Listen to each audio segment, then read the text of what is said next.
Hi, I'm Kelly Wright. This is The Resilient Grove.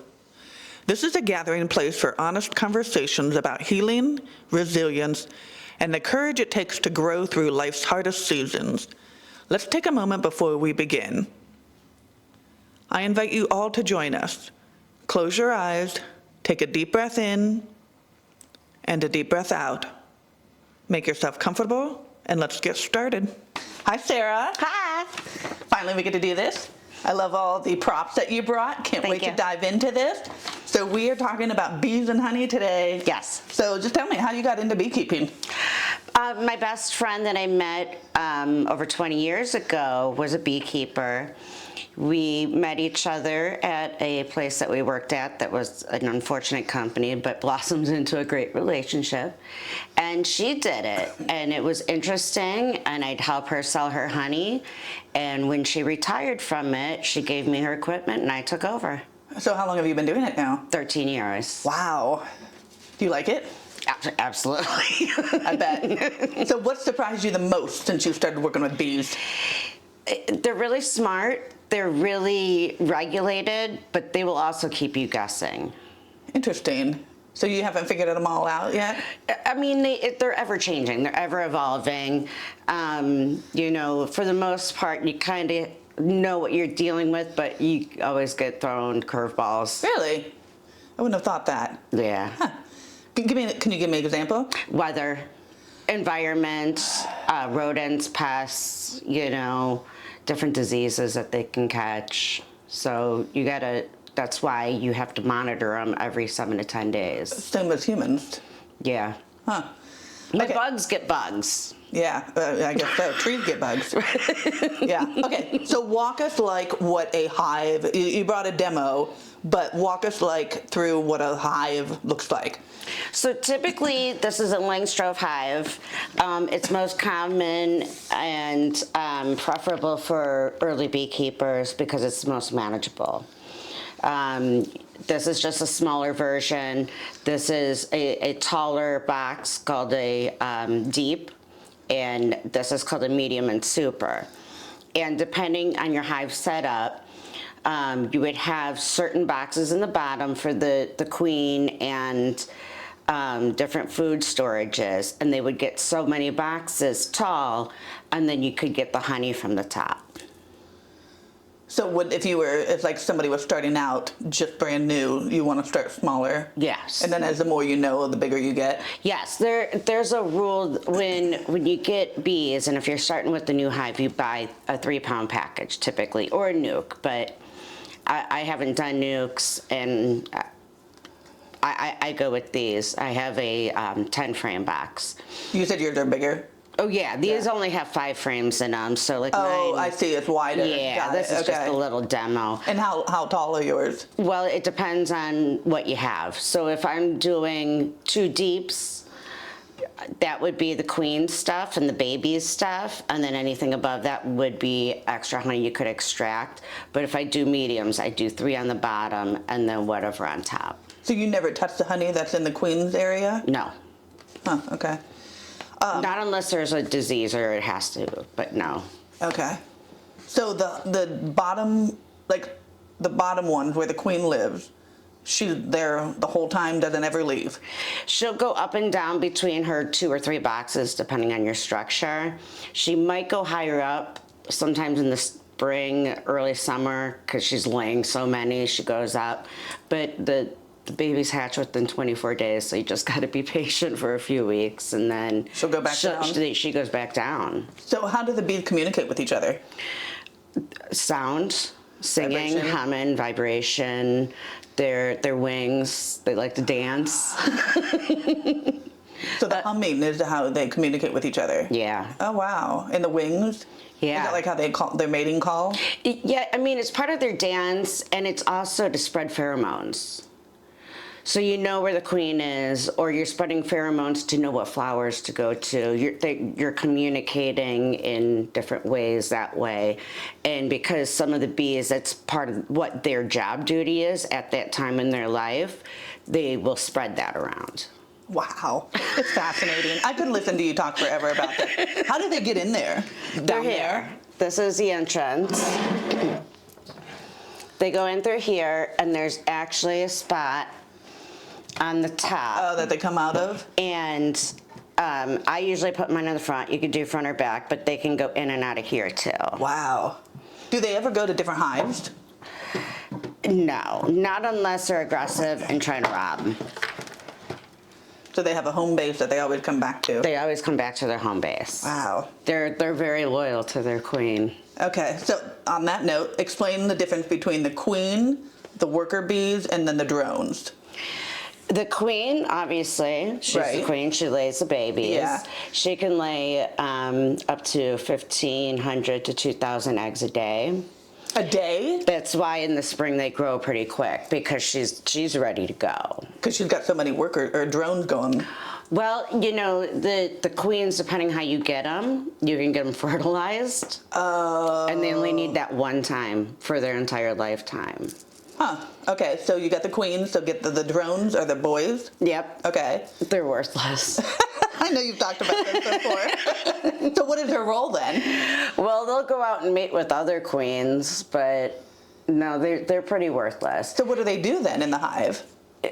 Get fat and eat, not clean up after themselves, and they're one of the biggest proponents of the varroa mite that affects hives and typically kills them. They like to feed on the fat boys. Huh. So their only purpose is to just procreate? Yeah, and probably not even with my own queen.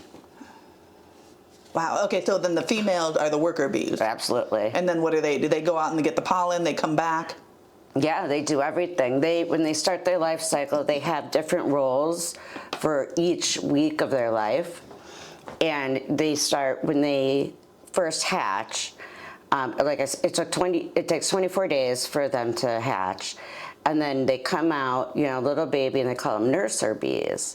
So the nurser bees were taking care of them, so then they take over, and the nurser bees move on. And those are all females? Yeah, all females. Okay. Drones don't do anything. Okay. And then, so they have different stages of their lives. And everybody has an assigned role in there? Yep, and they just know it. Wow. That's fascinating. So the boys, do they have any interaction with other layers of the hive, or do they just stay down in the deep part? Mostly down in the deep part. They're With just, the queen? Yeah, they're just eating food. Do So they if they're protect her at around- all? No, I don't think so. Not in my experience. Wow. Interesting. So their only purpose is to literally just procreate. Yeah. And if they don't procreate with your queen, then they're just Worthless. doing nothing. And they're probably bringing more diseases into the hive. There's Do they leave the hive too? They kick them out in the fall. Do they come back? No. So, just a step back. There's certain kind of frames that you can put in there that's specifically for males. And not only does it get rid of the eating all the food, but it also gets rid of some of the mites that you get. So there's that, but in the fall, the workers throw all the drones out. So They kick them out. You get the bee fertilized already. Why Yeah. would you need to have the boys? It just happens. Oh. Mother Nature. Oh, then she's having boys. Well, that's why when you have that mite one that you can just kind of, toss away. I mean, they're not bringing in honey. They can't even sting you. They're so putting them in that tray to help maintain your hive is a good thing. And then Wow. you just... Okay, so how do bees know, or how do bees decide when to make a new queen? It could be a couple different factors. In the spring, you get swarming. So when I said about how many eggs she can lay in a day, it fills up pretty fast. And if you're not checking it and being vigilant in monitoring what's going on, then they get overcrowded. Too many people for the house. And then they'll make another queen, and then they'll take the old queen and half the bees, and they'll swarm to a tree or a building. Okay. So that's one part, when they want to make a new queen. The bees are usually very loyal to the queen, but it happens where they'll kill her and make a new one. Huh. Have you seen that in your years? No, I can't say for sure. How long does the queen normally live? The queens actually can live the longest. They can live up to 5-6 years. Wow. And then she's constantly reproducing all the time? Well, that's also a point where either the bees are going to decide or the beekeeper's got to decide on the quality of the queen. Like I said, sometimes... So she might be the queen, but she's not the overreigning power of the hive. Well, I mean, if they feel like they need a new one, they'll handle it. Oh, wow. But, as a beekeeper, sometimes they get mean when they get older. Interesting. But they also make good honey, so it's like catch-22. But, there's certain times that you want to requeen. So sometimes the bees make the decision, sometimes you have to make the decision. Huh. So on that note, do the bees recognize you as a beekeeper? They can recognize your face. Your face? Yep, and your scent. So how do they react when you get close? Do they go ahead, explain what that's like? Because you brought your little cover, so you wear that. Yeah, depending on what's going on, what time of year, what exactly I'm doing. For the most part, they're calm. They get a little more sassy in the heat of summer. They don't like the rain, obviously. Other things like fireworks or, certain things, they just want to be calm. But, there's times I've caught a swarm with nothing on, and you can literally scoop them up by your hands. And a lot of people, when they see swarms, and I'm on the swarm list, it's scary looking. It's a ball of bees, and but what are they doing in that moment? Just holding onto the queen. So the queen's in there, or no? She's the one that left is in there. Okay. And so you literally pick them up like that, and they're like a ball of bees. Yeah, you can. And they don't sting you? No, because they have nothing to protect. Oh. Oh, wow. But usually, hopefully, it's on a tree branch and you can cut it and you just shake it in a box. Okay. Oh, and then all the bees fall into the box. I've seen that. Okay. Or, the one time I found a swarm in the metro parks, and it was actually just right on the ground. It was so stupid easy. And I just took a dustpan and scooped them, and I got her in the first scoop, and I threw it in the box, and they just marched in. It was the funniest thing in the world. So, those bees, do they not have a hive that they go to, or why? I put them in the Cuyahoga County Fairgrounds, the wall osbitory. No, that's not right. The wall hive. Okay. Oh, they have one there? Yeah. So they needed them, and actually one of the gentlemen on the board of directors called me and said, "Hey, we have a swarm. You want to come get it? You want to put it in the fairgrounds?" And I did. So, all the beekeepers know each other? For the most part. A lot of it, yeah. Yeah. All right. You talked about environment and climate before. How does that affect the bees in the colonies? As far as what temperature and seasons? Yeah. I mean, the spring, they're very fertile, they're very active. Same thing with the summer, it's just more warm out. And it gets warm here, I can't imagine. I've had some friends that do it in the south, and They don't like the heat? Well, I mean, if you're in a suit, you're sweating. Oh, you mean for you? We both. Oh, okay. But, the winter, they're, like I said, not hibernating, more dormant. They're just staying in the hive, keeping warm, eating, moving back and forth. Do you check on them in the winter at all? No. Oh, so you just let them go? Yeah. When do you start getting into it again? Once it's above 45, 50 degrees. Consistently? Yeah. Okay. So getting close then, huh? Yeah, I mean, some people have gotten in there to check. They don't come out of the hive. They won't leave the hive until it's about 45 degrees, and then they come out because they have to go potty. Well, there's no flowers anyway to pollinate in the winter anyway. No, that's why they're still eating on that, and some people, if it's above freezing, you can start feeding them too. So what about the pesticides that's on plants and flowers? Do they bring that back in there? Yeah. So how does that affect the colony? It'd kill it. So disease? Yeah, it's happened to me. Does it kill the bee itself? Yeah. Oh. Yeah, you can actually tell one of the telltale signs of if it's pesticides, when you see the bee laying down, it's got its tongue sticking out. Oh. Yeah. And that's how you can tell? Well, that's how I've been able to. Wow. Okay, so let's start talking about honey. Okay. You brought your samples. Mm-hmm. So, I mean, obviously, when as soon as you put it down, I could tell the difference. Yeah. So, go ahead. Well, this is my personal honey. So you got Jive Hive. Jive Hive. So explain how you got Jive Hive. Like, how did you come up with that?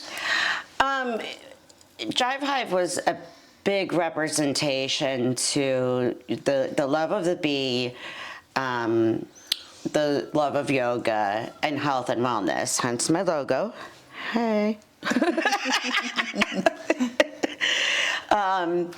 So I just wanted it kind of encompass a lot of things for room to grow, and I'm working on it, and we're getting there. Yeah.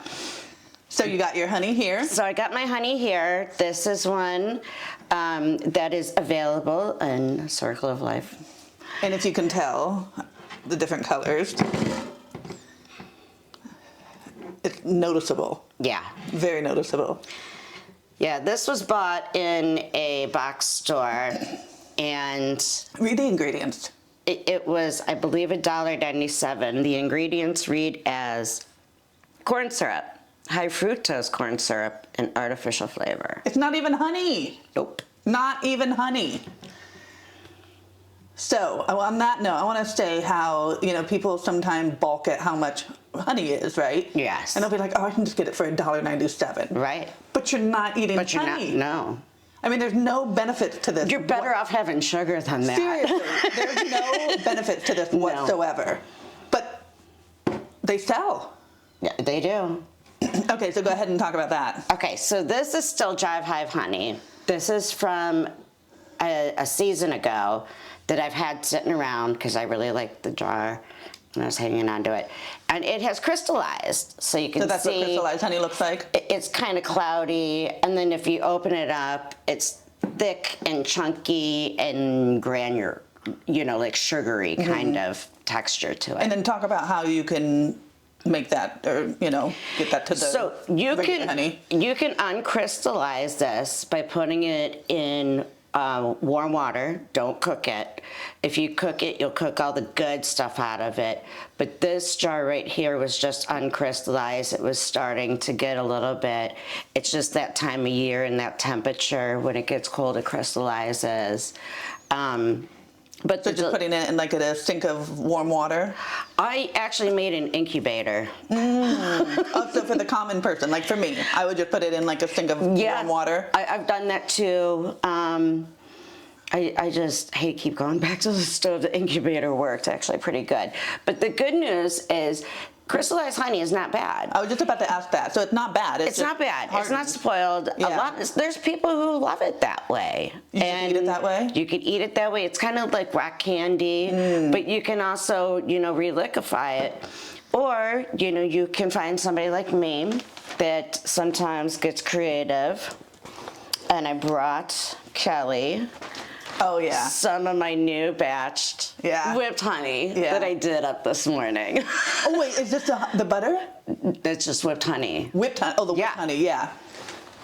Oh, this is so delicious. And I even brought you some little biscuits. Oh, we're gonna have to snack after this is over. I just made that This morning. is like the best thing I've ever eaten. It's amazing. It's just all whipped honey, you said, right? Yes. And then what's the honey butter that you make too? I do make honey butter, but the whipped honey is half of this and half of this, and you just whip it like a lemon meringue. Okay. Or like how you would think like cotton candy's made. It's just pulling the to make it nice and fluffy. Okay. And then what's the honey butter? So you just mix honey and butter? Yep. So what's the difference consistency of the whipped honey versus the honey butter? That's more fluffy and the honey butter is more smooth. Oh, okay. Oh, well. That reminds me of like icing, like cake icing. Yeah, It really does. yeah. But it's just honey. Yeah. So you might get a little bit of separation, which is fine. You can mix it back up. You can eat it like it is. At the end of the day, it's still honey. Still honey. It's Right. raw. It's not going to go bad. Oh, mention that too. Like you put no ingredients, no additives into your honey. This is straight. I mean, if I do, like I have made hot honey before, but I mean, it would you put spices indicate in it. it? Yeah. Yeah. I mean, and a lot of those are custom orders.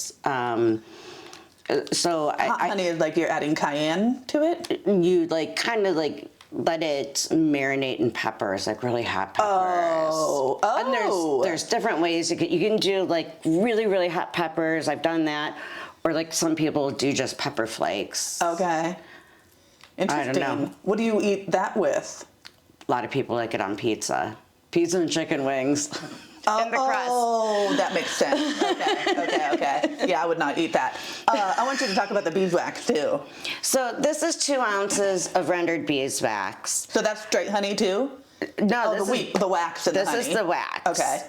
And the bees, it takes them longer to make the wax in the hive when they draw them out than it does to make honey. And that's why beeswax, not only is it so pure and it's such a great burning wax, and it's good for a lot of things like cosmetics. Yeah. But, you know, you do try to save as much wax in there so they rebuild quickly. This is so cool. Okay, so how do the bees decide what flowers to visit? And does that change the flavor of honey, like what flowers they pollinate? And it definitely changes the color. Okay. It can change the flavor. In the spring, please do not use pesticides. Your dandelions and clovers are their first essential food, and it makes the sweetest honey. So first thing in the spring, it's nice and light. It's extra sweet. Throughout the seasons, flowers do change. Mm-hmm. So it will change the flavor, and it definitely changes the color. A lot of times in the spring, you can have honey, even though this is crystallized, as light as this, and then the fall tends to be darker like this. And that's just due to the flowers that they visit.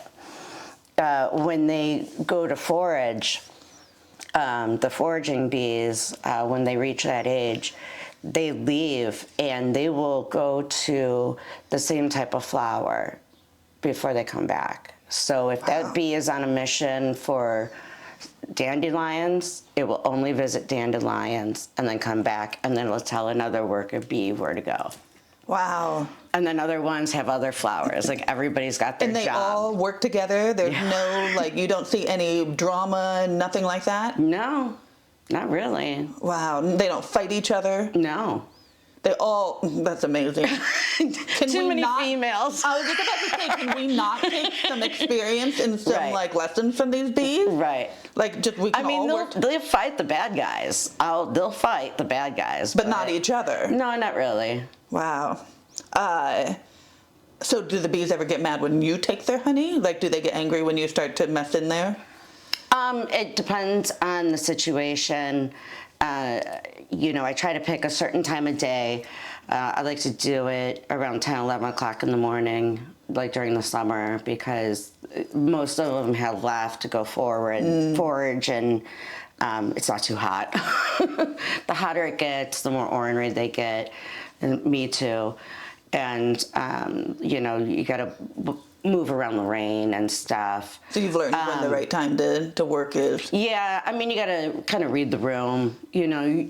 There's times I'll go out and, you'll take the top off and you can tell right away. They'll tell you. I can understand B if they're upset. Yeah. And be like, all right, maybe later, So you respect them?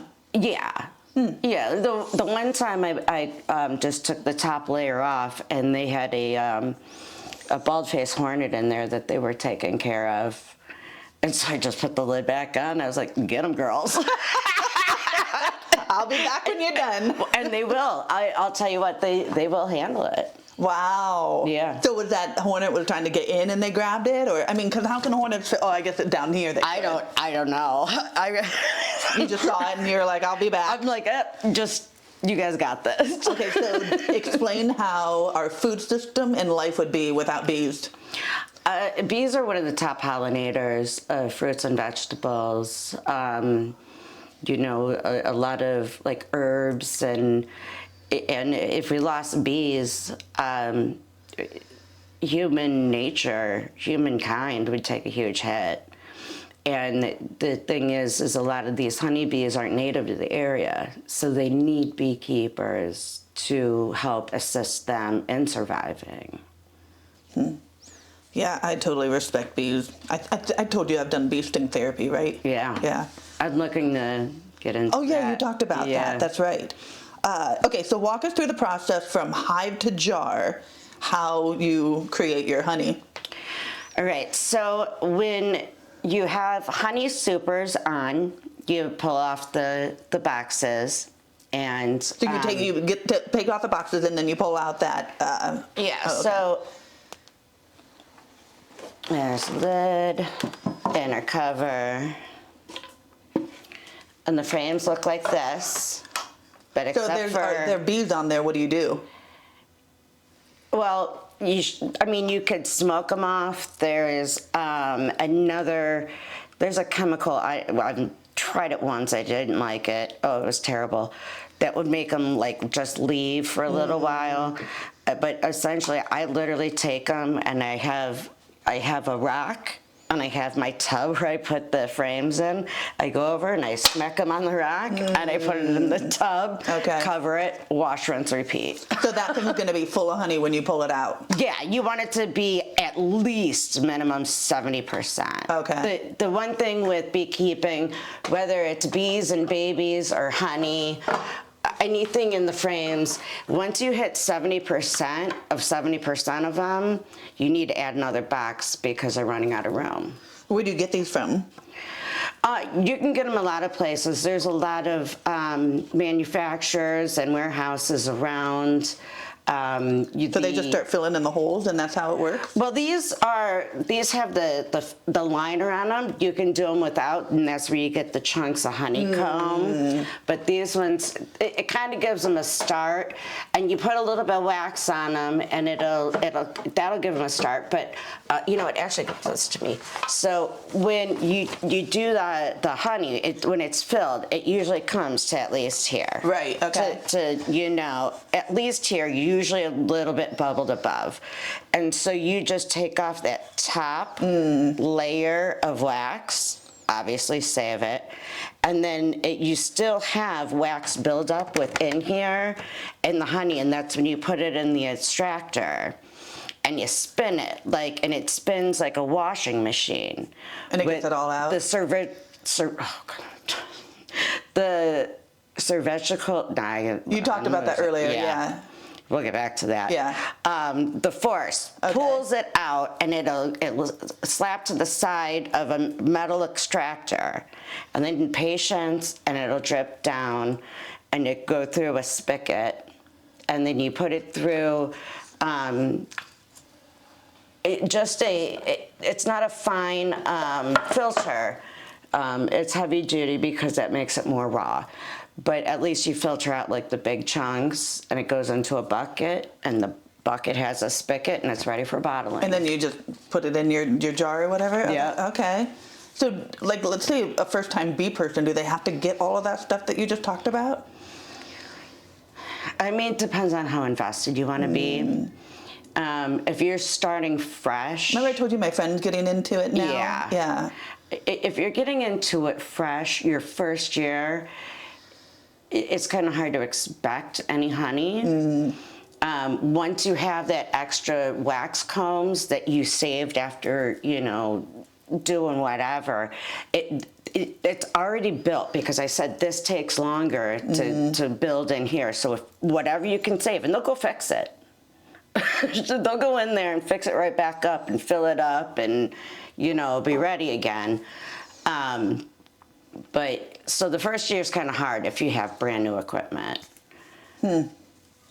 Okay, so what's the difference between raw and processed honey? Well, we just talked about that pretty much, yeah. Yeah. This is just basically corn syrup, high fructose corn syrup, and artificial flavor. mixed Yeah. together to look like honey. I mean, it's kind of funny, and I've watched, and obviously people share with me, I've watched some documentaries and things on processed honey and the stuff that other countries are doing and how they blend it, and it's, it's sickening. Yeah. And, if you, I don't know, I think if somebody's saying you're going to have honey and it's not honey, then I mean... I can remember growing up thinking everybody loved the little bear honey, Yeah. right? And that's what my family would buy. They Yeah. go to the store and they buy that fat bear, and then that was our honey. Mm-hmm. That was probably never honey. Most likely. Probably. Yeah. So it's no wonder when I connected with you, it's like I'm addicted to this. I mean, I put it on everything. It's just so delicious. I'm just so happy I met you. Okay, so do you have a favorite bee fact that blows people's mind? I have a few. The one that I like the most is how the boys don't do anything. I think that's hilarious. Yeah, the boys don't do anything. They have big butts. They can't even sting. They're not even mating with the queen in the hive. They just eat all the food and make a mess. And then when it comes fall time, the girls are like, adios, amigos, you're out. And they literally, and I've seen it happen, drag them out of the hive and kick them out for the winter. Wow. Okay, Yeah, so go ahead. What's the favorite bee fact you have? Well, I mean, that's one of them. A lot of women love hearing that all the men get. Yeah. The recognition of the face is pretty cool. Oh, man. They seem, well, from what you've talked about, they're just so freaking smart. Yeah. I mean, so super smart. Yeah. And, I think humans underestimate the power of non-language. You know, there's plenty of animals that all the animals communicate with each other, and there's no verbal written language. Yeah. Right. So there's obviously a way that humans can talk without verbal language as well. I speak bees and I speak hounds. Okay, so what myths about bees do you wish people would stop believing? I cannot stand, and I try to control myself, is in the middle of summer when you're at a cookout and the yellow jackets. Swatting them away. Well, there's the yellow jackets, and they're number one, they're swatting at them, and number two, they start yelling at me, "Get your bees out of here." Those aren't my bees. My bees don't want nothing to do with you. So the misconception. That's one of my biggest pet peeves. Everybody assumes anything that flies is a bee. Right, right. And they don't know the difference between them all. Yeah. I mean, a yellow jacket's a hornet. Yeah. So, I mean, that's one of the big ones. And then when the other pet peeve I have, and I do try to restrain, is when people immediately say that they're allergic. And, if I want to ask a question, my first question would be, did you stop breathing? And if they say no, but I swelled up, I'm like, well, you had a reaction. Yeah, You're not allergic. Right. Yeah. I swell up. I'm a beekeeper, and I mean, I think it's just a natural reaction of the. Well, I mean, I like to compare it to, so if you swell up and you get itchy, then I'm deathly allergic to mosquitoes because I get covered in bites. So do you think people misunderstand that the reaction they get from the bee sting is a normal reaction, skin reaction, and that doesn't mean that they're allergic? Yeah. So if they were true allergic, they would have that anaphylactic shock. Right. Okay. Right. And the honeybees are not coming after you. Typically, it's the yellow jackets. So that also gives a bad name to bees. Oh, interesting. So the hornets and the yellow jackets ruin it for the bees. Yeah. Okay. Okay, so let's go ahead and talk about all the products that you make and then how we can find you. Well, so we do have your products at at my studio, Circle of Life Yoga, so that's there. Absolutely. So go ahead and talk about all your products and how people can find you. I do have a variety of honeys in different sizes. I can do, bigger bulk, or I can do cute little bottles and stuff. I do like your variety of jars and different cute things that people like. Yeah, well, the women like it, that's for sure. Right. The guys are like, give me a mason jar. Right. I like the squeeze top, just for me personally, when I eat, it's just easier to squeeze. Yeah. But go ahead, and you got your whipped? The whipped honey, I will make honey butter. Good. I'll do hot honey. I do chapsticks and face scrubs, face body scrubs. Yes. You can use it wherever. Everything is all natural. You're on Facebook? Yes. Okay. And I'll put your contact information on the description so people can find you too. But we're going to feast now on some whipped butter and some cookies. Anything else you want to add? Well, you didn't talk about this. What is this? Oh, well, that's a smoker. You use it when you're doing hive inspections. If they're getting a little sassy. Sometimes you don't need it. But if they're a little sassy, or if it's pretty full, you might want to smoke them. And what they do is they move down through the hive, and then they start just eating, and they calm down. Smoking meaning you just put that right into, or how do you get this back? You just kind of, and then I pull these out one by one. Okay. And I'll typically put them in a different box so I can go through all of them and check them all, and then pop that off, and then do the same thing with this one. So you got it. So when you're doing all of this work, do you have your little cape thing on? It depends on what I'm doing. Definitely middle of summer. If I'm installing bees or it's a swarm, not so much. Early spring is typically okay. But then once they start like populating quite quickly and it starts getting warmer, we're all warm. On average, how many times do you think you've gotten stung? At least once or twice a year. That's it? Yeah. Oh. Yeah. Interesting. You would think like you get it like a lot more. Yeah. Do you think it's because you've mastered the art of like understanding them and when to work with them and when not to work with them? Yeah. And the one I got 2 years ago, I didn't get stung last year, but 2 years ago I got stung one on this side of the temple. I looked so terrible. My eye was so swollen. When I did my beasting therapy, he put it right on the crown spot of the head. Yeah. And I had this amazing just high. It was just, it didn't go past my neck. It was just all in my head, but Yeah. it was the best experience, to be honest with you.